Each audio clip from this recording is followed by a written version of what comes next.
Hello， 大家好，我是曾梅。 The land of China is a cold and blustery mistress, both figuratively and literally. And that's why the Chinese people drink soup almost every day. Today she's using that and some of the things she pointed to make rib and lotus soup. The thing in her hand is a lotus root, and so is that thing down there. Pretty hard to get in Australia and not cheap, but we got some. Had to kill a guy, it was worth it. These are his ribs. He was a thin guy. Actually, these are pig ribs from a little baby pig, I think. Not very big. What she's going to do may offend people. Whoop, flies. Flies in the winter. Global warming is real. We used to just have flies in summer. Yeah, my kids won't believe me. Sure you did, Dad. Cut the ribs up. That's what's going to offend people. Cut them up. Because everyone loves to mung on a big rib, right? But in China they eat things with chopsticks. So you got to cut it small before you cook it. And on the glass table, is it going to break? Smasher! No, it didn't break. It did break, but I pieced it back together with special effects. This is not actually a meat cleaver, even though some people might call it a meat cleaver. The Chinese call this a cai dao, which means a vegetable knife. What she's going to do is boil it once to get rid of all that weird stuff that comes off when you boil meat, like that sort of bloody stuff. I've seen other people just scoop it off with a spoon, but she always just boils it once and tosses out the first water. This is some water that was boiled earlier. Ooh. Alright, the next two ingredients she's going to add, and I quote, sort of, because it's in a different language, to get rid of the meat flavor. Because heaven forbid our delicious meaty soup should taste like meat. Those things were scallion shoots, and this is ginger. Why add it now when you're going to throw away that water? I don't really... To get rid of the meat flavor. We'll never understand this, it's a Chinese thing.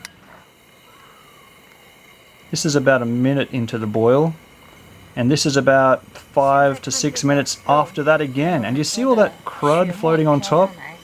I've seen people scoop it out with a spoon.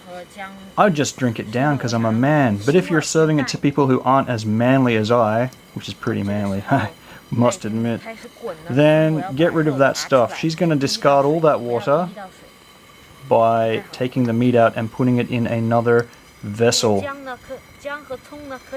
Talk about it for a bit, and then put it in another vessel. That other vessel is a special Chinese soup thing. What would I call it? A soup thing. Just let me look at the translation. Yeah, it's called a soup thing. Okay. It's made out of clay. And this water, get rid of it. Put it on your glass table because it won't explode the glass at all. Now she's adding more of that. This blows my mind. It boggles the imagination. That's ginger, by the way. It's kind of funny color, isn't it? Add some garlic. Everything should have garlic. See that little trick with the skateboard move? There we go. Crush it down. Don't even have to chop it up. That's how hearty this meal is. You'll be eating your soup and you'll be like, is that a full garlic in my mouth? Yes, it is. More of these scallion shoots. Do you notice how I'm calling them scallions? Did you notice that? My friend taught me a handy trick. It's a cooking proverb. Shall I call this green thing a shallot? I shall not. Yep, there we go. Put the lid on. That's to make it more efficient. Pretty pretty, isn't it? It's okay. Alright, just let that boil away and prepare the other ingredients. Cut up your lotus. Crunk. That was a good noise. I'd probably use a cutting board, but then I'm not as much of a man as she is. See how the vegetable knife slices and dices? This thing here, this tool, is to cut little flakes of cheese, but it's probably the best potato peeler we have at the moment. Been needing to get another one. It looks pretty unco the way she's doing it. Maybe because this piece of lotus is not cheese. There we go, that's about finished. You want to wash that, because these things grow in swampy lakes. Sometimes when you buy them in China, they're just caked in mud. There we go, kind of look like that. They got nice holes in them. See how they got those holes in them? You could use them as a reusable straw.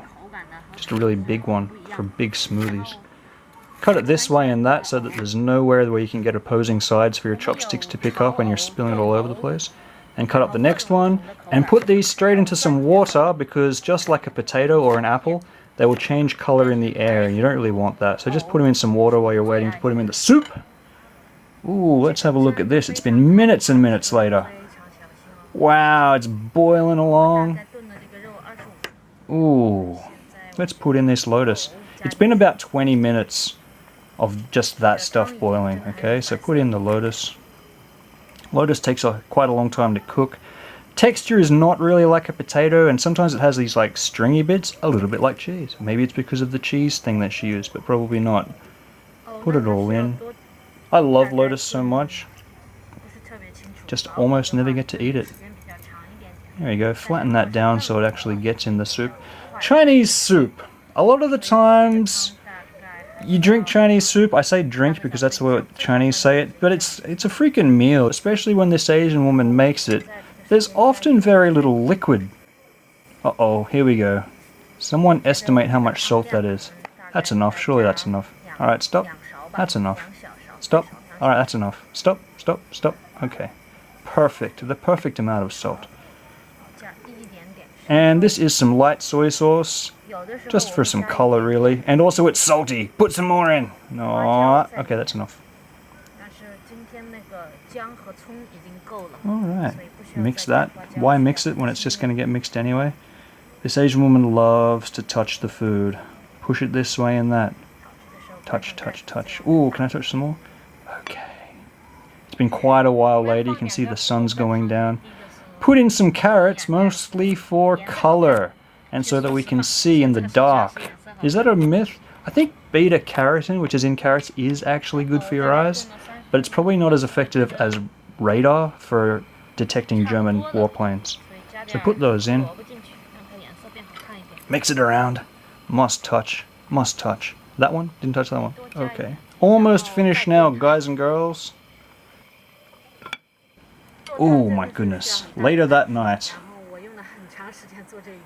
Scallions. Shall I call this green thing a shallot? I shall not. Actually, in Australia we call them spring onions. Now I just kind of don't know what a shallot is. Is that lotus a shallot? Is this bowl a shallot? Okay. Chunky Chinese soup. Stringy bits coming off because lotus is like that. Bits of ginger that you'll probably want to spit out on your plate or eat it down because it's good for you. This is what the soup looks like. Man, I love soup. Don't eat it much because it's 1,000 degrees in Australia, even in winter. You see this boiling soup? There's not even a fire under it. It's just hanging out in Australia right now in the middle of winter. If you don't believe me, boy, you're probably smarter than I give you credit for. Have a try! Nom nom nom nom nom nom nom nom. It's so awesome though. Try this. It is a Chinese comfort food. It's famous all throughout China and it's amazing. Bye bye. 好，谢谢看我电影，拜拜。